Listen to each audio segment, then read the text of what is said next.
Good morning, everyone. Welcome. I'm Christine Kickles, a librarian from College of DuPage and part of this year's Summit Planning team. We are absolutely delighted to have with us today Rachel Fundator. Rachel is a clinical associate professor at Purdue Libraries and School of Information Studies, where she teaches and conducts research in many areas, including information literacy, faculty development, and experiential learning. Her start in this field includes earning her Master of Science in Library and Information Science from the University of Illinois, Urbana-Champaign in 2015. Rachel has published numerous articles and presented widely in the last decade. Rachel's latest upcoming article, Librarians as Faculty Developers, Shaping Disciplinary Classroom Experiences Through Information, is co-authored with several colleagues, and I think some are in the room, and slated for publication in college and research libraries. A dedicated supporter of this summit, Rachel's ongoing commitment is truly appreciated. Not only is she our keynote speaker today, but she has also actively participated at this summit by presenting breakout sessions an impressive 5 times in the past 10 years. I think it's almost worthy of a jacket, like on Saturday Night Live. Today, Rachel will share her insights in her presentation titled Experiential Information Literacy, Infusing Student Partnerships into Higher Education. And emphasizing the vital role of students in this process, we are also delighted to welcome one of her students, Maggie Collins, a political science major and a pedagogy and research undergraduate assistant to the Institute for Information Research and Literacy, to join her on stage. Now, after all that anticipation, please join me in warmly welcoming a true friend of the summit, Rachel and her student, Maggie.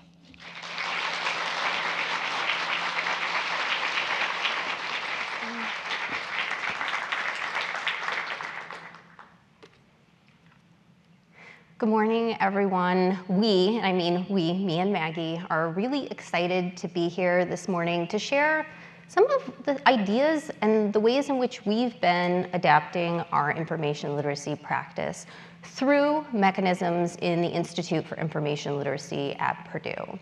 This is really a team effort. We have some team members here, and so we're representatives of this group. Namely, we've been leaning into and exploring experiential information literacy as a mechanism by which we bring students into our work in information literacy research and instruction. And we see students as not just being receivers of our instruction, but they can help us shape this as well. So in today's talk, we want to begin with just some context building. Why are we rethinking our information literacy goals in response to our current information environment, but really the challenges that are presented that this introduction shared? This is the foundation for experiential information literacy, this approach that we've been refining and formulating through our work in the Institute for Information Literacy. We'll spotlight 2 programs within the Institute that exemplify, that operationalize this experiential information literacy approach, where our students learn about information literacy by doing things that contribute to the work that we're trying to do.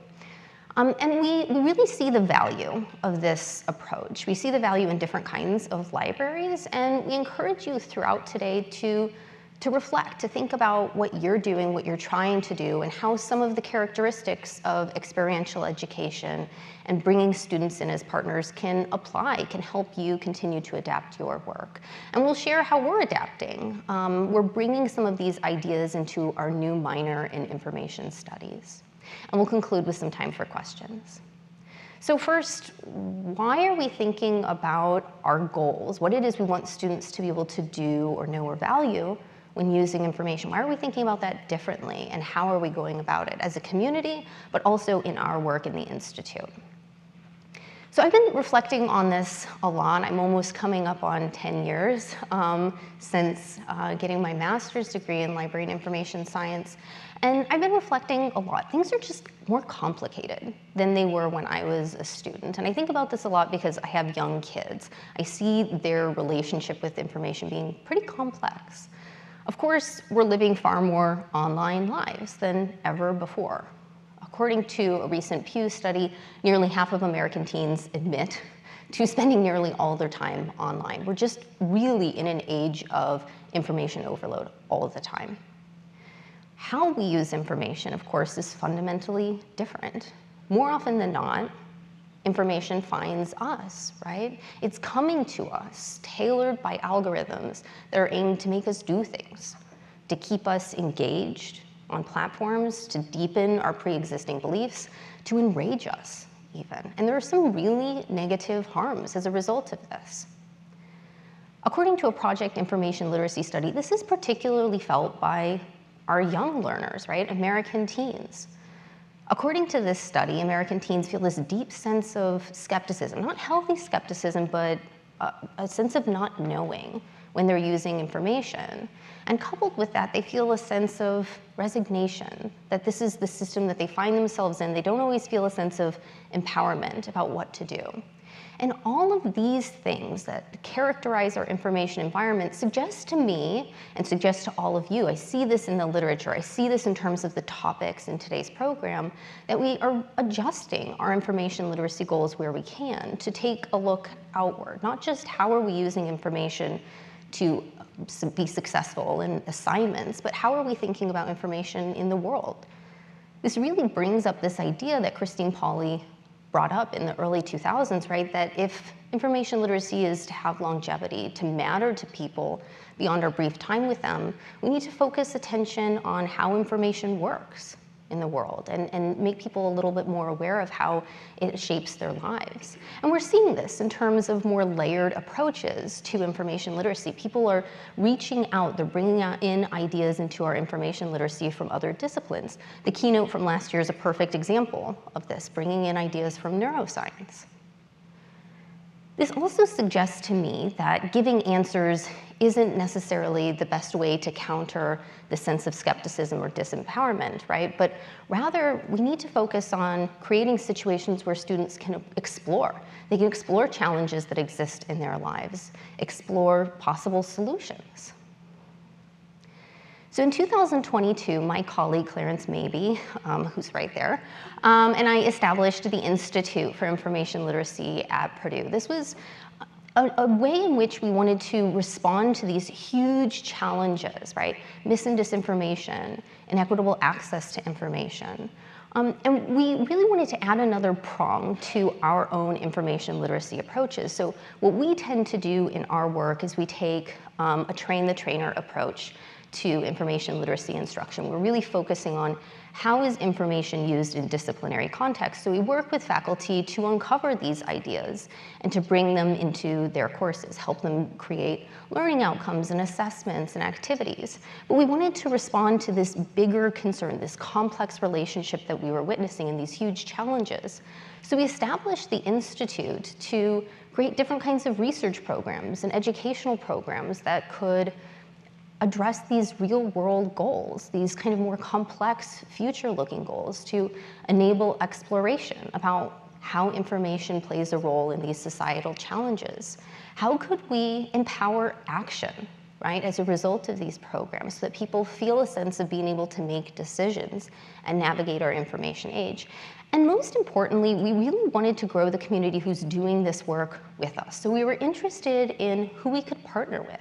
How could we make this not just the work of librarians, but other people? Particularly, what would students have to say? And through our work developing two programs, particularly the two programs that are in gold here that I'll talk about in a little bit, we've come to realize that there's an approach that really focuses on, it stems from these real-world information literacy goals about trying to raise awareness, empower exploration, and create a sense of empowerment. And experiential education is the mechanism by which we can get there, where we're having our students grapple with unknowns, learn by doing things, and that our students can partner with us. They don't have to just be students who receive what we have to give them. If we want them to learn and care about information literacy beyond their time with us, can they partner with us? Can they help us shape what we're doing? Experiential education isn't new. I'm sure you all are familiar with some of these ideas that are listed on the screen. And like much of what we care about in libraries, it has its roots as far back as John Dewey, who was really critiquing traditional forms of education and arguing that real learning happens when we experience things in the real world that reflect challenges and complications and messiness, but that experiences on their own won't create long-lasting learning. We have to have pedagogical structures around those things. So at Purdue, our experiential education office, which is a couple years old, identifies 3 characteristics that we want you to keep in mind today that really make an experiential learning opportunity. That there has to be intentionality behind it. There has to be some type of instructional plan. That what students are doing is related to a real-world task or a real-world problem. So this might be addressing mis and disinformation. This might be about using information to have climate change conversations. But that students are making a contribution. So in the context of an internship, they can't just be doing small tasks in the workplace. They need to be doing something that advances a project. In undergraduate research, right, they need to be contributing new knowledge to some area of study. It might be a small contribution, but there has to be a contribution. And the most essential thing, the thing that's really shifted our thinking in the Institute and our work through the Institute is around reflection. Reflection is this essential mechanism that allows people to think about this experience, think about what they're doing, what they're learning, why it matters, and how they'll carry it forward into other things that they do. And reflection is something that's essential for experiential education. I'm part of a community, a group really, that's trying to think about how to bring reflection across opportunities at Purdue. So there are lots of things that are almost experiential education, but they're missing this reflective element. So how can we scale reflection to work across the university? Experiential education isn't new, but it is growing. We're seeing a huge number of experiential education offices opening, and largely this is because there are these top-down calls that higher education needs to not just focus on preparing good learners while they're at our institutions, but that we have to prepare people for the future, right? They have to be successful, not just in their professions, but also in life, to be participants in democratic society, which changes. We also recognize, especially with the emergence and the proliferation of AI, that we're working with students who are going to be in jobs that don't exist yet. We don't have a name for them. We don't know what they're going to be doing. So our emphasis on knowledge acquisition or focusing on particular skills or tools might not be what they're doing even 5 years from now or 10 years from now. And experiential education, with its emphasis on learning as a process over an outcome, and that students are grappling with messy unknowns, is seen as a nice approach that has an eye towards the future. But we also see this sort of bottom up. Students want to participate in experiential opportunities. They often find themselves, at least in the Purdue context, they find themselves in these really large lecture halls where they're all working on the same thing, the same kind of problem. Maybe it's the same assignment that's been rolled out for years. But experiential education emphasizes them learning by doing something real, doing something authentic. And it's something that they can then carry forward, the memory, the reflecting on that process, into the work that they do in the future. And us being at Purdue, it's a research-intensive university. Undergraduate research is an important form of experiential education. And it has been growing over the years, and this is absolutely an undercount. Librarians are responding. We're trying to create infrastructure to support experiential education in other parts of campus in disciplinary areas. We might be adjusting our information literacy workshops or our guest lectures. People like Miranda Hensley are creating really important infrastructure to support scholarly communication around undergraduate research. And these are things that should continue to happen. But what we're advocating for and what we're trying to do in our work in the Institute is recognize that students have these complex, rich online lives. They're confronting challenges all the time. This is something that's on their mind all the time. And they want to participate in experiential opportunities, right, that allow them to have hands-on opportunities. Can we not leverage these two needs and create experiential opportunities where they can focus on information topics? So what I'd like you to think about is the idea of these characteristics of experiential education, right? Intentional pedagogy, doing something that's authentic, that's rooted in real-world challenges, real-world tasks, real-world processes, and reflection. And how are you currently doing this? How might you shift some of this a little bit to emphasize those three characteristics? We've also been really influenced and inspired by an idea that we learned from our colleagues in our teaching center at Purdue that we work closely with around faculty development. And it's called Students as Partners. And this is an emphasis that often in education, we impose educational structures on our students. We're the ones making decisions. Often we're making decisions based on decisions that were made above us too. But students don't have a lot of decision-making when it comes to what they're learning, what their educational system looks like. But they're experts. They have perspective in what it's like to be a student that might help us improve our education, might make it more meaningful. So Students as Partners is this idea that students can work alongside instructors, can work alongside administrators to make tweaks, to make improvements. And it's not just about feedback or providing ideas or suggestions, but they're helping figure out a problem and what could be done around it. So they're making these substantive contributions. And through this work, right, being invested in education, they're also feeling a sense of responsibility over what happens, what it looks like. There's not a lot written so far about libraries engaging in Students as Partners work, but my colleagues and I were really inspired by some librarians in Australia who were advocating that libraries are a great space to partner with students in more ways. And the idea is because we have so many domains in which we're interacting with students or we're shaping their experiences learning. So these are the domains that these librarians in Australia suggest we can really focus on, not just being student-centered, not just thinking about receiving feedback, but involving students through things like co-design workshops to revive a library space, not just soliciting feedback in surveys or focus groups, but they're helping us design things. Or could they help us design materials? I think this is particularly relevant for our information literacy work. If students know that something was developed by students, might they feel differently about it?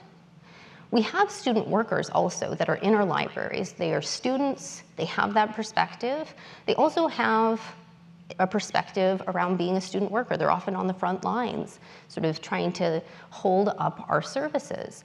Might they not work with us to identify an area of growth? Could we carry out an action research project where they get a chance to explore solutions and try them out with us? So we see a great parity and alignment between the idea of experiential education, where students are learning by doing things that are authentic in our libraries, and Students as Partners work, where our students are making those contributions. They're working with us to make our library services, our information literacy instruction better. And so we encourage you to think about how could we tweak our ideas? Where are we getting feedback from students where we can partner with them? So we really see this approach, this layered approach about focusing on real-world information topics and goals, experiential education as the mechanism, and partnership as the mindset for our instruction as having value. And so we'd like to spotlight two programs within the Institute for Information Literacy that we've created using this approach. The first is called Spiral. This is Student Partners for Information Research and Literacy, and this is an undergraduate research program that I co-developed and I co-teach with my colleague Clarence. So when we established the Institute, we wanted to bring students into the work of conducting information literacy research. We felt like they're often the subjects of what we study, but they're not often the ones who are engaging in original research. So we wanted to create a space in which we could do that.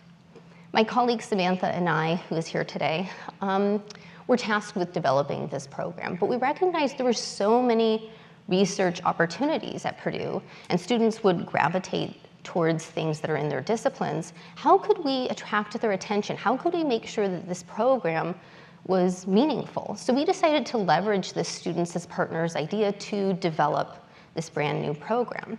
And we found Secret Permentor, who is a master's student in history, and Ben Weiss, who is a second-year mechanical engineering student, to work with us in this. And it wasn't because they had expertise in information literacy, but they also were in different parts of campus at different points in their academic careers, and they understood what it's like to try to make decisions, to navigate so many opportunities, that they could lend those ideas and help us make decisions in light of them. So the four of us worked over 9 months to develop a Spiral, and they were not providing feedback to us. We were really a team, and we've even written about our collaboration in the publication that's on the screen. We ended up developing Spiral, which became a year-long immersive undergraduate research program that has academic credit associated with it. And we purposefully wanted to make this a year-long research experience. We noticed in talking to other students when we were developing the program that often students join these labs, but they're working on someone else's research. They're making these contributions that might matter, but they don't see the research from the beginning to the end. So to the extent possible, we have them participate fully in the research. They're the ones driving it. So we get an IRB in place so that they can conduct the study. And we have a general structure, a planned pedagogy in mind that they're working through. But Clarence and I are really guides in this process. They're the ones who are making decisions, and they're really partners in the program. It's up to them to sort of carry the research forward. This wasn't intentional, but we've noticed something important through our 2 iterations of Spiral over the past 2 years, that students, our Spiral students who are in the program, really care and are excited to study other students' information experiences. They come to realize that we're in a really complex information environment. There's lots of variation. There's also a lot of similarity. And it makes them sort of recognize the nuances of how information works in their worlds. It also helps them recognize that these big societal challenges that they hear about, things like mis and disinformation, actually affect them locally by examining how Purdue students or other college students experience these things. So we've carried out Spiral 2 times over the past 2 years. The focus of the research, it's always qualitative research, but the focus is always around a salient information topic. So in year 1, based on what we were hearing from students in the development of Spiral, was that they care about algorithms and they feel very unknowable to them. They wanted to understand them more. So we carried out a study, the students carried out a study focused on algorithms and how they perceive algorithms affecting their ability to participate democratically when they're on social media. In the next year, we focused on journalism, but we wanted to, again, focus on student voices. How do student journalists who are working at university newspapers in the Big Ten, what kinds of information challenges do they encounter in their work? And is it similar or different from the conversation that was happening at the global level?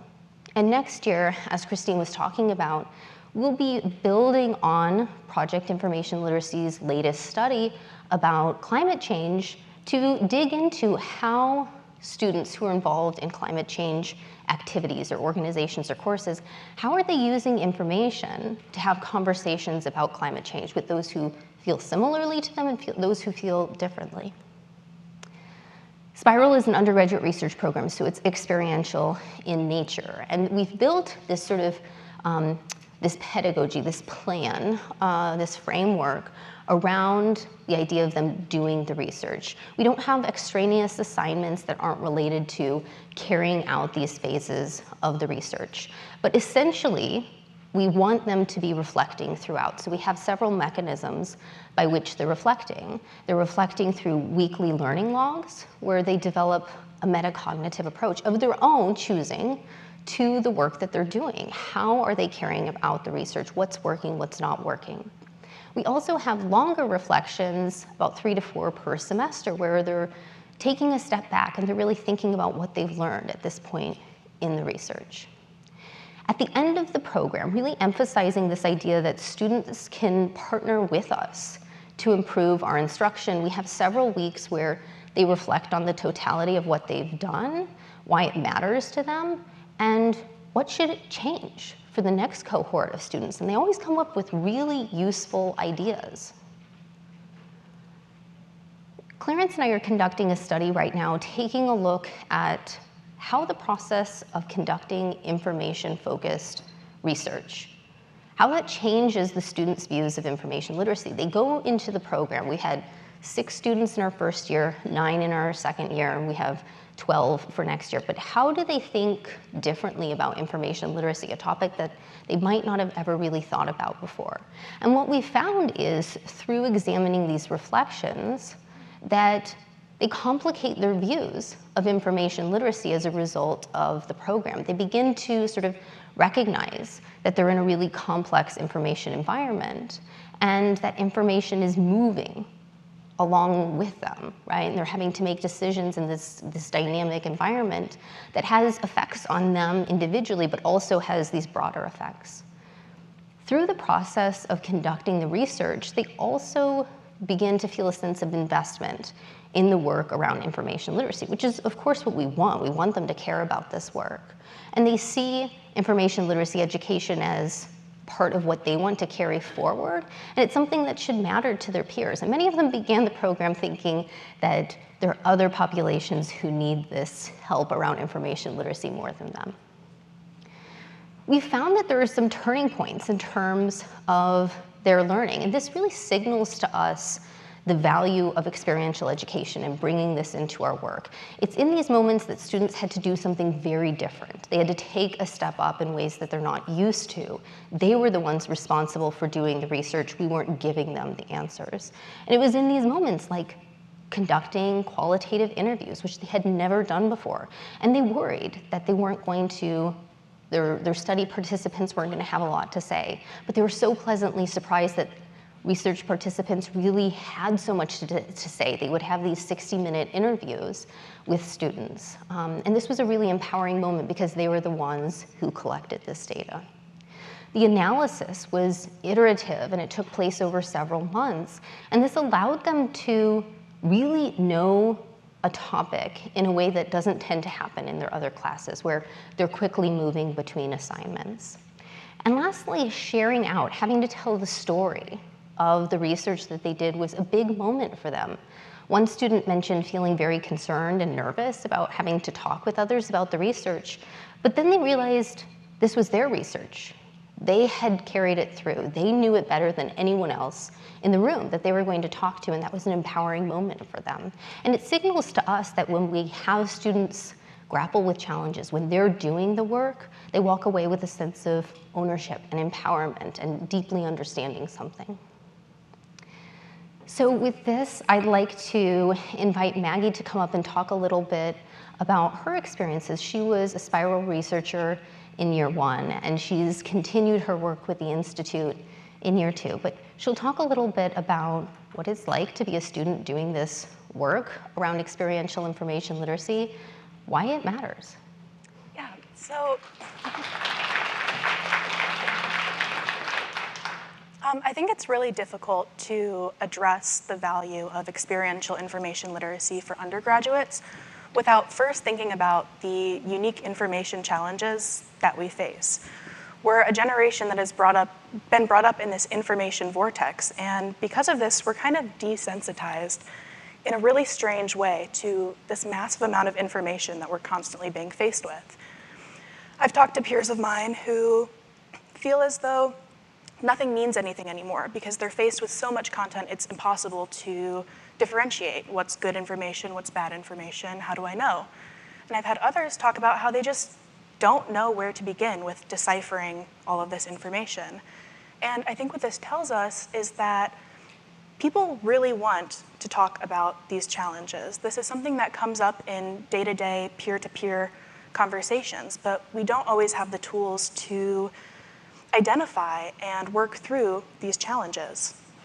So I joined Spiral as a third-year undergraduate, and I had participated in research experiences before, but what I found really unique and valuable about Spiral was the pathway that it provided to situating and contextualizing the importance of our research in the broader information landscape. doing this experiential information literacy work where you're taking these really abstract and daunting feelings and working through them and getting in the weeds to get to the root of these challenges, it really builds a sense of agency for students. You're doing something that you're not granted the opportunity to do very frequently in undergraduate courses, which is take the lead and actually do something.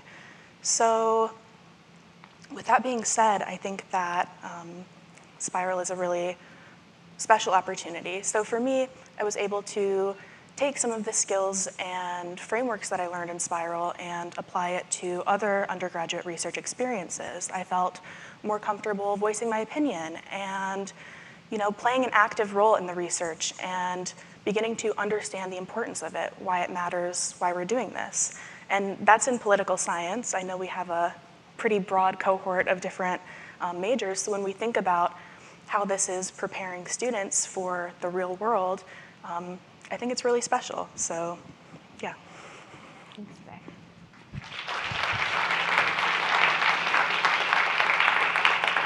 So Maggie makes a really good point that the students that we're trying to reach through our information literacy instruction, they're not in one area, right? They're from all over campus, and so we have to find ways to connect with them. The way probably to connect with them isn't necessarily through focusing on their need in this particular class, but the thing that they have in common is that they're in this information environment that's really complex, and they have a lot of feelings, they just don't get a chance to talk about them. But what we'd like to talk about next is sort of shifting to not just exploring these challenges, but trying to envision some solutions, trying to help shape our information literacy instruction. So I'd like to talk about the second program within the Institute called PAL. This is Partners for Algorithmic Literacy. And this is a student-faculty learning community where students partner with faculty from a different discipline to develop some type of algorithmic literacy instruction. And this was a program that was developed by my colleague, Samantha. The big elephant in the room, the big information challenge that I know we're going to be talking about throughout today is, how do we respond to AI? How are we going to be proactive in addressing AI in the classroom? But how do we do so in a way that's mindful, that's thoughtful, that's really taking into account many unknowns about how it's going to be used? At the time that PAL was being developed, this was after Spiral was developed, there was a lot of finger pointing and accusations from faculty and students about how the other group was going to respond. Faculty thought that all students are going to shortchange their learning by using AI indiscriminately, and students thought that they're going to be punished by their instructors for using AI in any way. And obviously, the conversation is more nuanced than that, but we wanted to create a conversation where students and faculty can leverage their ideas and their expertise as students and people who are disciplinary experts. So Sam created a student-faculty learning community, really leveraging the work that we've done previously around faculty development to bring student voices into what education can look like around this really complex unknown that we're figuring out together. So the idea was to move away from instructors making top-down decisions, but how can we make decisions together so that everyone's on board? Again, the idea is that PAL is a student-faculty learning community, so students and faculty are in a team. And there have been 2 offerings of PAL over the past 2 falls. The first year had about 12 participants, and the second had 20, so scaling up. More people want to participate in this. And this is a form of experiential education because students and faculty are developing something together. They're developing some type of algorithmic literacy activity or a suite of activities or an assessment or a syllabus policy. All of their work is going towards developing this thing. So they're learning about the idea of partnership and they set goals together. They learn about a framework, a pedagogy around algorithmic literacy. And then they do the work of developing something together. Not that the students are providing feedback, but they're helping shape what's developed that the instructor then brings into their course. And throughout, there's this essential element of reflection. And I think it's really important that we think about reflection not just as something that has to happen inside your head or in a silo, but we can frame reflective moments as something that we're in dialogue with others, but that we're monitoring our learning, monitoring what is it we're doing, why does it matter, how are we going to carry these ideas forward. So reflection is done with individuals, it's done in discussion boards through the PAL program, and there's these group reflections where they're just talking through these ideas that they're learning. But reflection is also really helpful to us because it's a measure of learning. We get to see what did people take away from this. So in the context of PAL, looking at the reflections, there were some really important learning gains that students who came into this program where they're shaping algorithmic literacy instruction, they walk away with more nuanced views on how AI is used, that it needs to be a balancing act. There are affordances and limitations, but that it depends on the context. One student mentioned that they really felt like they had expertise to contribute, but that's not often something that happens in our educational context, right? But this was a situation in which they could help shape education. I think that this next idea really comes back to the power of experiential education. The student and their instructor really struggled to come up with something that was going to work in the context of their class. But it was through that struggle that they did in collaboration with someone else, someone who's typically in a power position over them, was really rewarding. And I think that this comes back to probably all of our experiences. The things that we probably learned from were hard, right? There wasn't probably a perfect solution. And lastly, I think that this is really important, and maybe this is just something that I care about, but I'm guessing others care about too, is this idea that when we bring people in, we ask them to take responsibility over teaching something, they also become more reflective as learners. So the student talked about helping develop some type of educational intervention around AI. They became more mindful in how they're using AI to support their own learning moving forward. So this signals to me that we can also bring students in to help us shape our instruction, and they become more mindful learners about information literacy moving forward. So with that, Maggie is going to talk about her experiences doing similar work. Within Spiral, we have a former Spiral researcher who comes along with us in year 2 as another guide who really works with Clarence and I to sort of mentor the student researchers who are in the program and help improve the program along the way. So Maggie and I met every week this year to figure out what's working, what could be improved, and really to think about when her voice would matter most to help guide our students in being able to do these complex things that they were doing while they were conducting the research. So it was really great to come back to Spiral in a more instructional context. It certainly helped me build a greater appreciation for all the work that goes into creating and executing an experiential opportunity like this. And something that Rachel touched on a bit earlier was the idea of these transformational moments or turning points that students experienced while going through Spiral. So this included things like the lead up to analysis or conducting interviews. It's these moments where students are shifting from learning about something to actually doing something. And I remember my time in Spiral, many of my peers and I were very daunted by this. It's stepping into an unknown.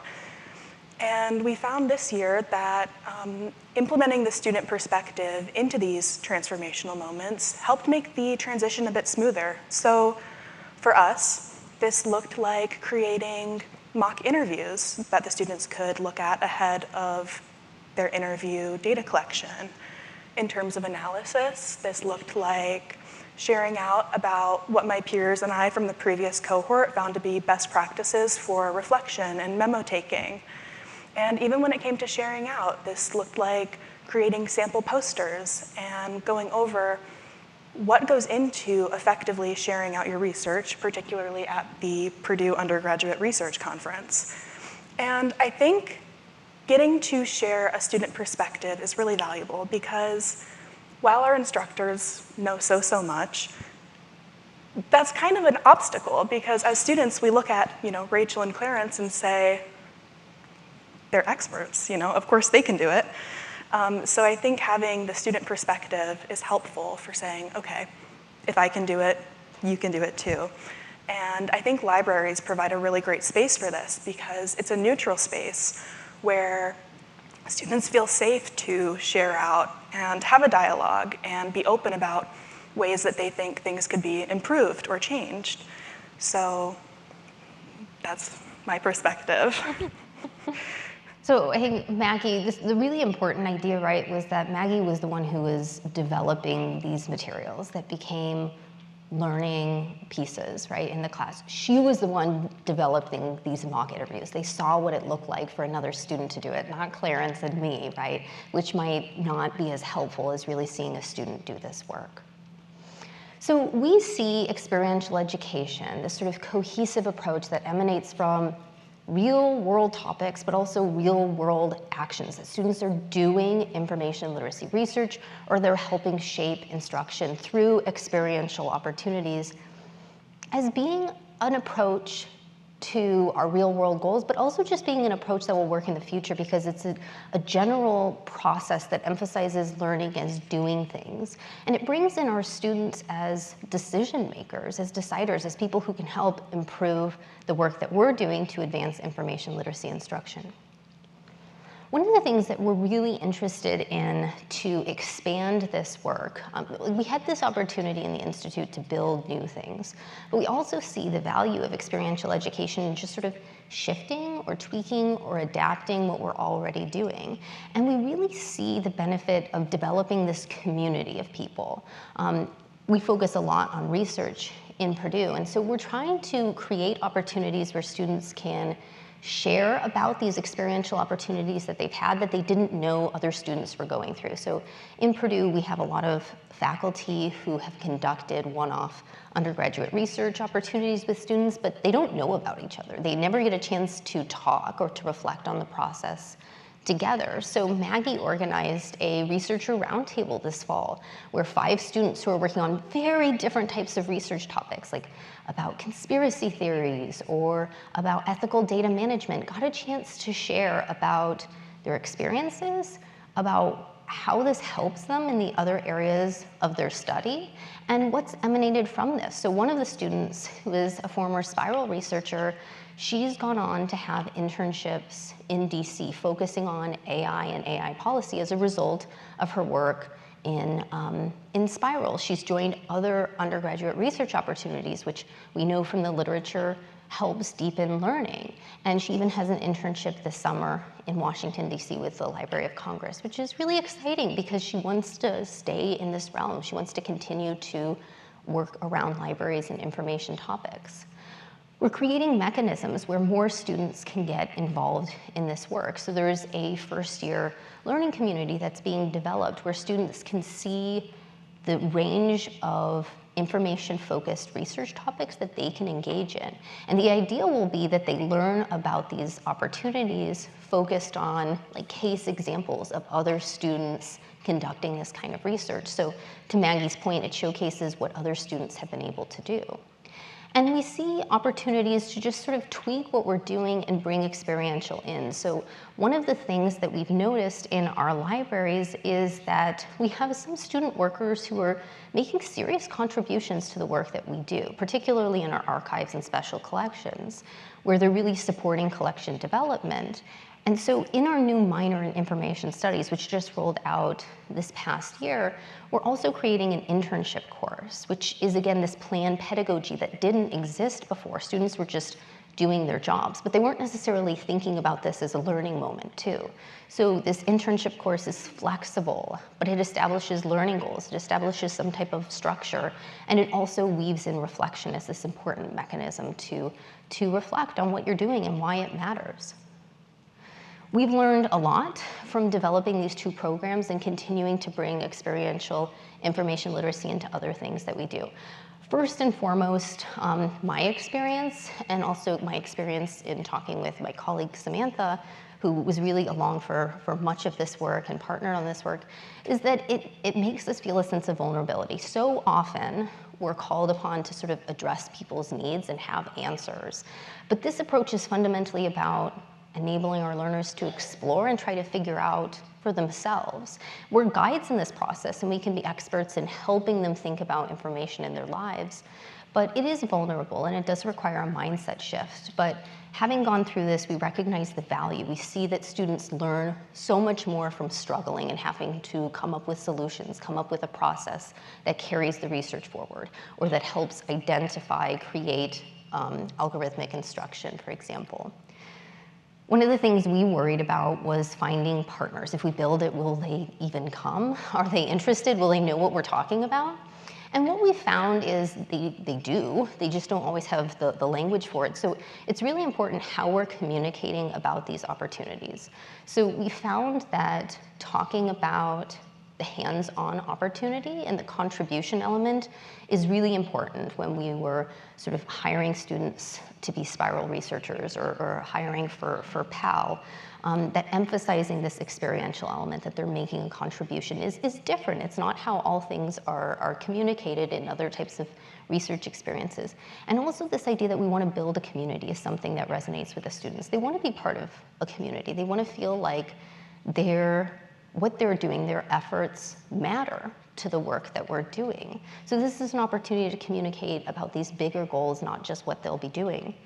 And again, there's this idea of how do we get started? We don't want to constantly be building new things, but how do we adapt our thinking? And so now that we've built these things, we're thinking about how we can bring these ideas into other things we're doing. So this experiential, this internship course is just one of those examples. We're beginning to bring these ideas in.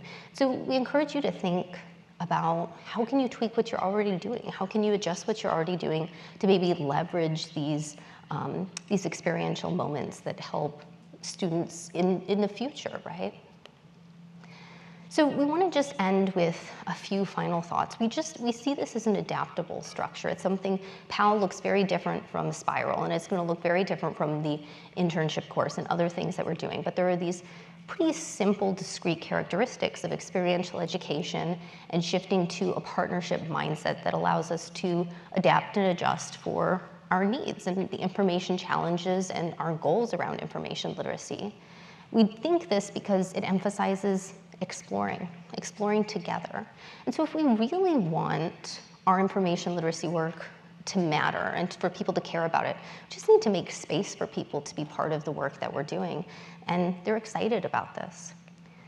So with that, I want to conclude just by giving a big, big thank you to the organizers of today's event, Christine and Jason for talking with me, for all of the people in the tech department who are here late and we're here early for all of their work, because it's a lot of invisible work, but it's really important work. And lastly, Maggie and I are representatives of a team who's doing this work. Two of the most important people are here today, so please talk with them as well. This is really our work and what we're striving for together. So with that, Maggie, you can come on up and we'll take questions that are on your mind.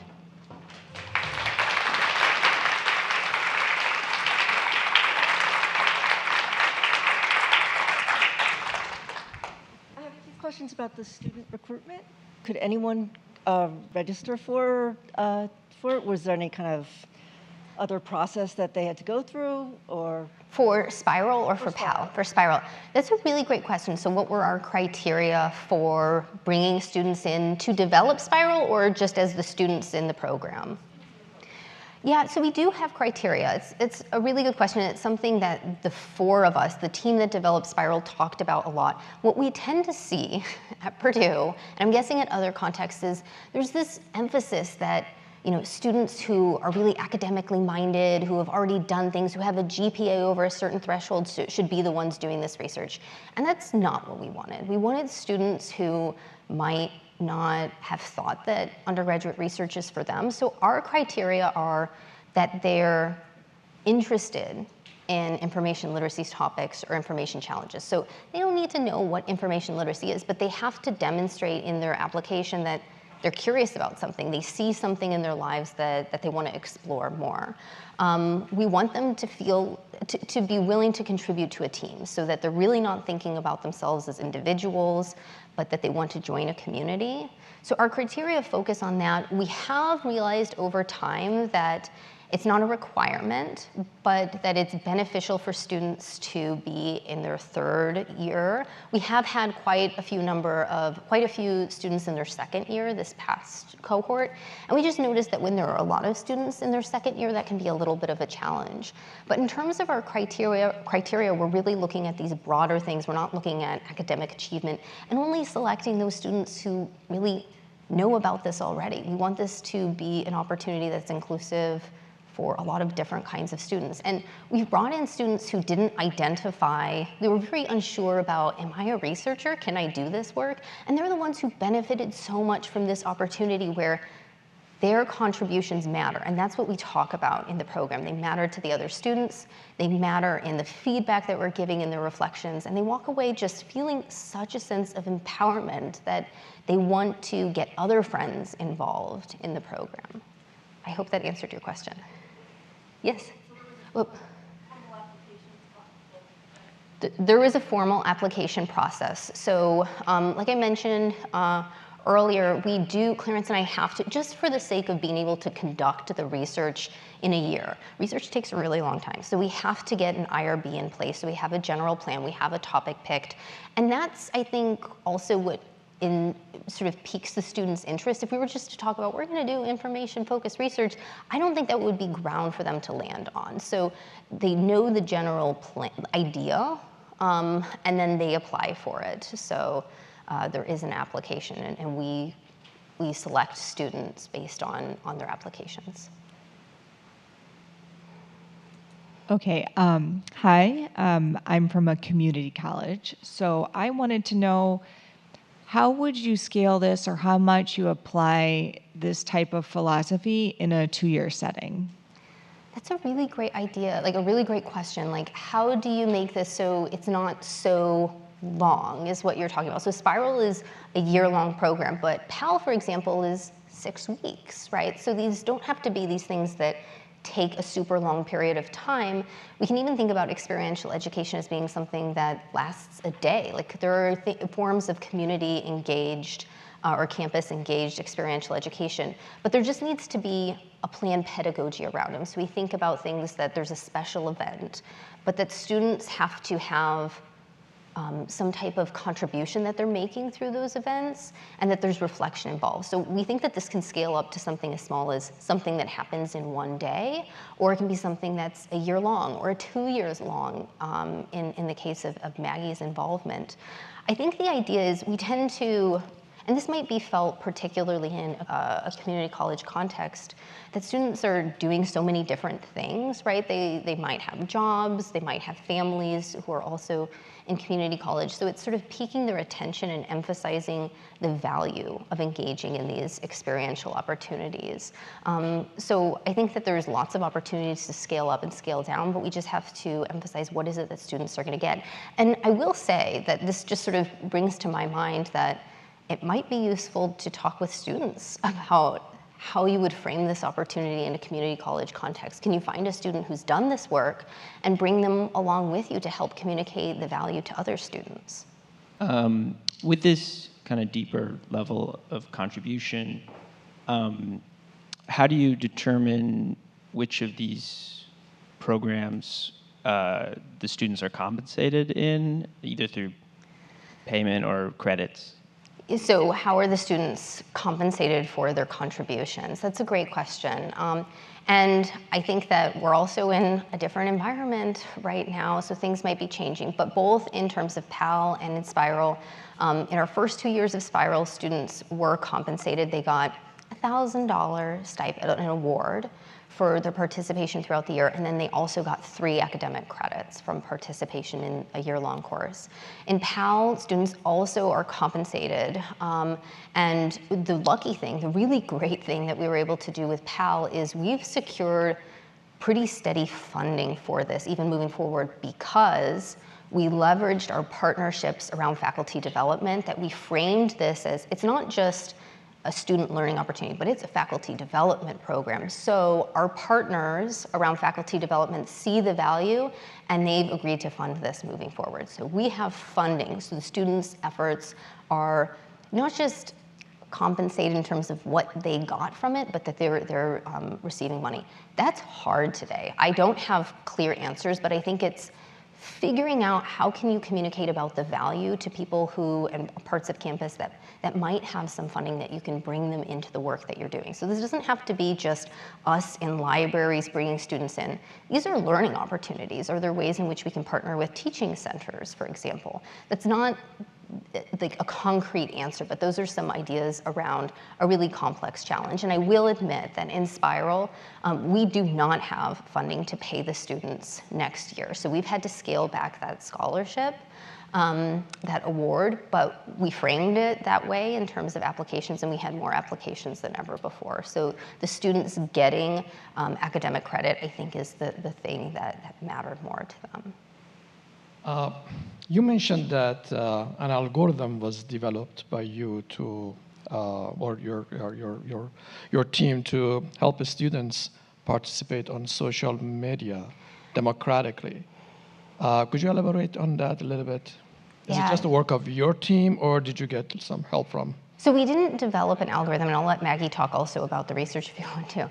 But the research was we do qualitative research. We didn't develop an algorithm. What we did was, what we're focused on in Spiral is helping the students raise awareness about their information environments and the challenges that they face. So the research was focused on Purdue students' experiences and their perceptions of social media algorithms, not that they were developing something and then testing it out. So we really take this very qualitative approach to our research, which is very different than other kinds of research that the students might be focusing on. And in Purdue's context, that research is very different from for the students, but they really benefit from it. Do you have anything that you want to share? Yeah, I could talk a bit about the research experience if you're interested. So we were looking at how students think about and talk about algorithms as they relate to democratic participation. So the researchers conducted these interviews, like semi-structured, with, I don't know how many 15. 15 in total, so each of us did a few, and we talked to college students from all different areas. We worked in teams to recruit and select the participants for the study, which was also a really interesting hands-on aspect. And yeah, we asked them questions, very open-ended, related to their experiences, how they see information related to democratic participation on social media, how they use information, or how they see algorithms influencing people's democratic participation. And there were a lot of really vast and varying responses because Purdue is such a large institution with so many different majors and areas of study. But it was a really interesting way to learn more about how students are thinking about these algorithms in a real-world context. Yeah. It sounded like the number of folks in the cohorts each year has increased. Do you have an ideal number that you are hoping to get to? Is it just based on the number of applicants? No, okay, that's a great question. So we have scaled up. It was our pilot year, so we really didn't know what was going to happen. So we went with a pretty small number. We went with 6.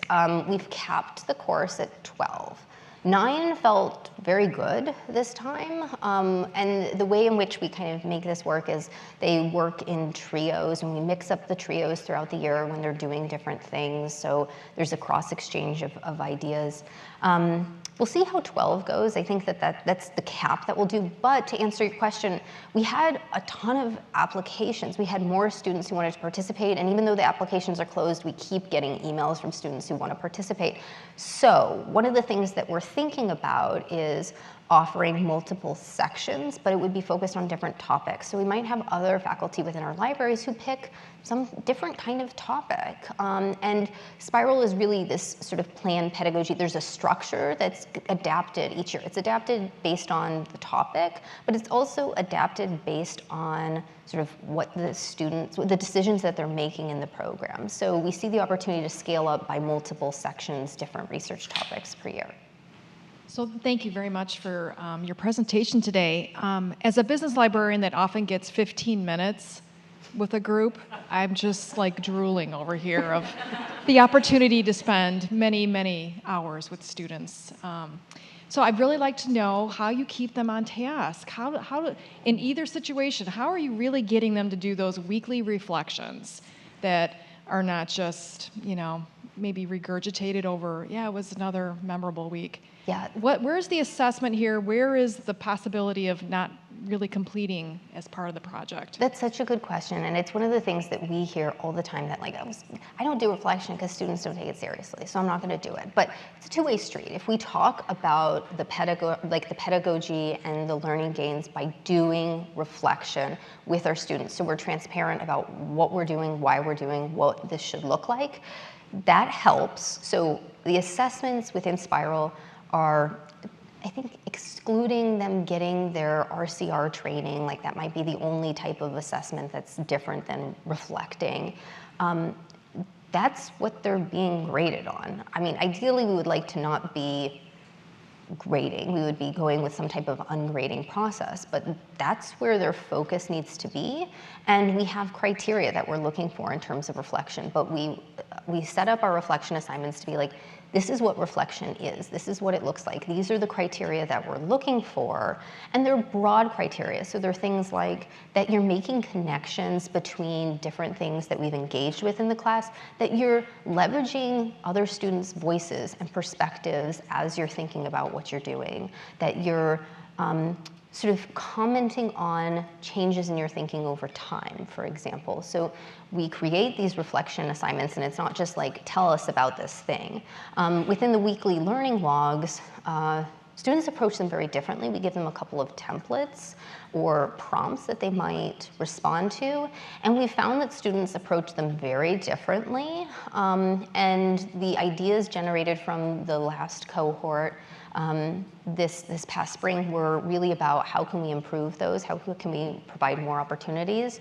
But what we found is that emphasizing why it's so important and showcasing when students do it really well to the other students motivates them to also do really well. So we had one student who was so good at her reflections. She didn't have to write these long things, but she wrote these long texts each week. She loved having the chance to reflect on what she was doing and why it mattered. And she really benefited. She felt like, you providing feedback to this thing actually makes me feel seen, and it makes me feel like my learning matters. And we often would pull ideas from those learning logs into the next class to say, hey, here's what people are saying. What do you think about that? Let's sort of jump off those ideas as we talk in this next session. So it's many different things, but we haven't really found times in which the students weren't taking it seriously, because that was what the work was, and we talked about that. So we needed them to take it seriously, and we talked about it, and they did. Hi, thank you very much again.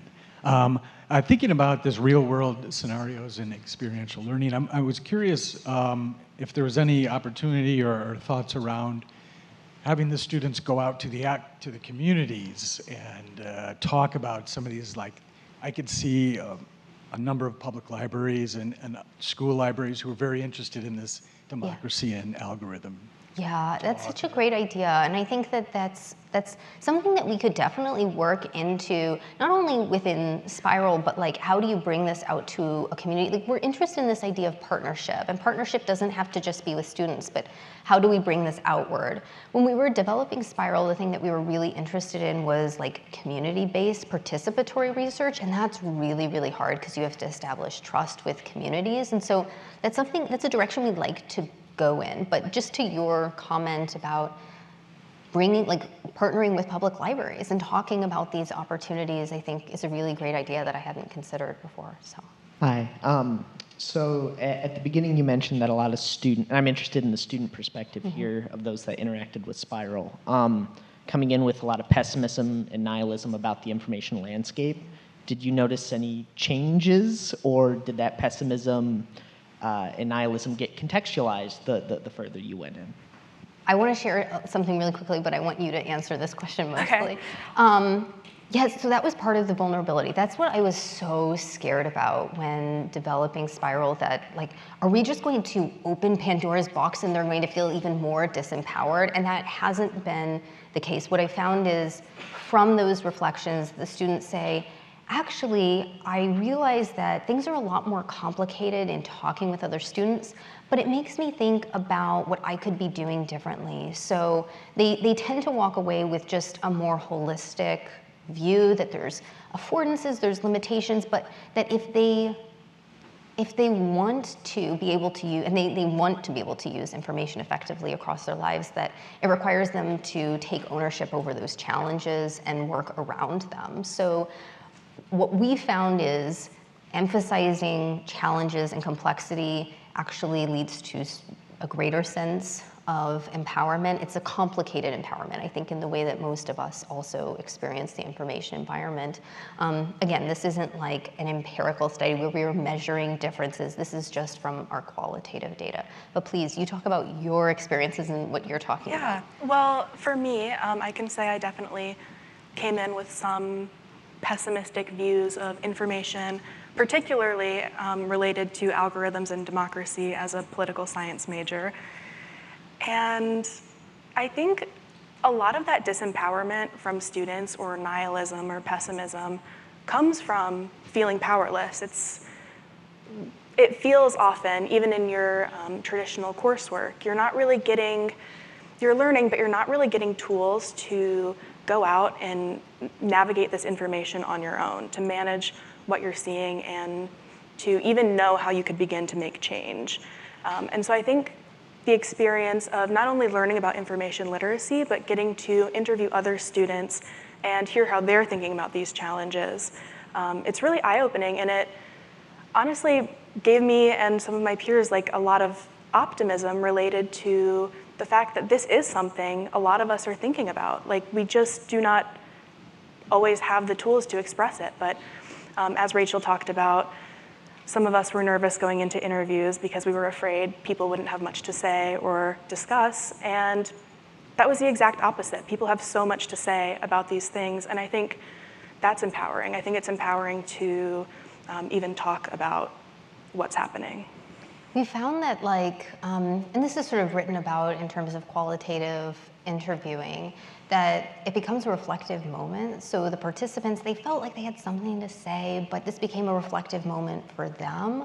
And it kind of gets back to this real world information literacy goal of awareness, right? How do we help people get a greater sense of awareness about information around them? They're constantly surrounded in it, but they don't have these mechanisms to be mindful. And so reflection helps with that. Having these interviews helped our participants, but also the Spiral researchers. So it's all about reflection as helping us be more aware of what's going on around us, but also what could we do? Because that's where people naturally go. Like, when you understand something, you want to come up with solutions. You want to feel like there's something to do about it. They might not be perfect solutions, but it's a process. So I was really intrigued by Maggie's insight that students are actually feeling very interested in these conversations, and I'm somewhat overwhelmed by information, because that's how I feel like they might be feeling. That's what I'm seeing in studies and things, but when I'm having conversations, I'm not getting that interest necessarily. And I'm mostly seeing that students are interested in me helping them complete an assignment, for example, whereas you were saying it's not just about an assignment. So I'm curious from both of you whether you think that, based on your experiences, opening up these types of more open dialogues and more interactive conversations really requires some sort of structure where students feel like they're getting something out of it? Or I guess, to what extent is it not just come sit down and let's have a conversation, or come and there's an invitation for a workshop or something? I think that's such a good question, because I think it's this balancing act of creating space where people can talk about what's on their minds, but like, how do you make it purposeful, right? How does this be something that they care about when it's very clear that students care about? I just need to do what is being asked of me. So how do you find that balance? And I think that this comes back to those 3 characteristics of experiential education, that we have to have some type of plan around what we're doing. Not only does that help us figure out, well, what should come out of this, but it helps us communicate that to students, and they do care. Like, again, the emphasis is on learning as a process and doing something and like being able to draw on that experience later. But there often is some type of outcome, right, that they can point to, that they can sort of use as an anchor point. So being able to point to a research poster that they created, or being able to point to, I presented in front of an audience, or to Jason's point, I went and I talked to community members in a public library about this event. So I don't think that that should be the goal in and of itself, but it's a secondary thing that helps them feel like they're working towards something that matters, that they can sort of use as evidence. Because most of the time, people want to see some type of evidence of what came out of your work. So I think that that's important in the context of PAL, right? Students could point to, I helped develop this thing that went into a class. And one of the really exciting outcomes of PAL, a student and faculty team, they worked to develop a suite of activities around using AI in a business context. And then the business instructor didn't just bring it into her course, she shared it with all of her colleagues in the business college, which is huge. So given the idea that maybe some of these faculty members brought it into their courses, it touched so many students.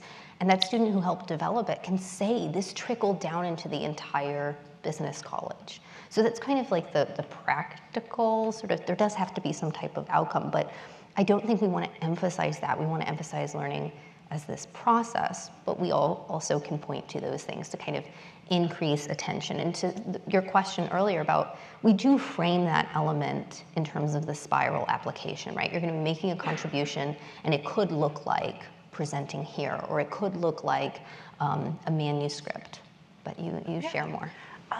So to your point about students not necessarily making big moves to feel empowered, or I don't know. So I think part of what made Spiral so effective was the fact that you really, coming into it, had to shift your mindset from the mindset of a traditional course that you sit down for, you study for, you take exams, and there are right or wrong answers. I think that's a really important factor. I think the fact that we never really got explicit answers, or yes, this is right, no, this is wrong, really encouraged us to keep at it and work to develop our own understandings. And I think that contributes to a sense of independence and autonomy that's really useful. So I don't know if that makes any sense, but yeah. I believe, correct me if I'm misquoting you, but I believe you said that one of the main outcomes is that students are seeing that information literacy isn't evaluation. And we're trying to push towards that at our community college, but we get a lot of pushback because both faculty and students, they want to see information literacy as a test. They want to see it as a yes, no, black and white. How do you navigate that? Yeah, that's such a good question, because I mean, our standards, our frameworks really funnel towards this idea of discernment, right? And being able to make decisions by determining if this is good or bad information. Of course, we recognize it is more complicated. So you have to figure out what you can do. Like, you might still have to focus on developing something that's going to be taken up by your context, right? But think about where you can also bring in students through other means, right, to have that conversation, because it is more than evaluation, right? That's an essential component, but also the bigger goals around awareness of how information shapes our world is really important. So I think, to kind of your comment, these are pressures coming from administrators or coming from faculty about what they think is essential in terms of classroom learning. But we're talking about how do we engage with students, not just in that context. So it can be both of those things. I'm going to use that silence as an opportunity for us to say thank you all for listening.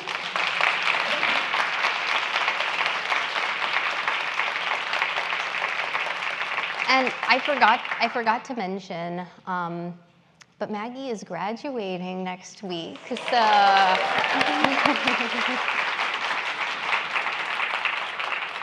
This was my first conference I ever went to after I had graduated from getting my MSLIS. So it kind of feels like a nice moment. She's graduating, so I'm excited to be able to share this event with Maggie today. So thank you all for listening.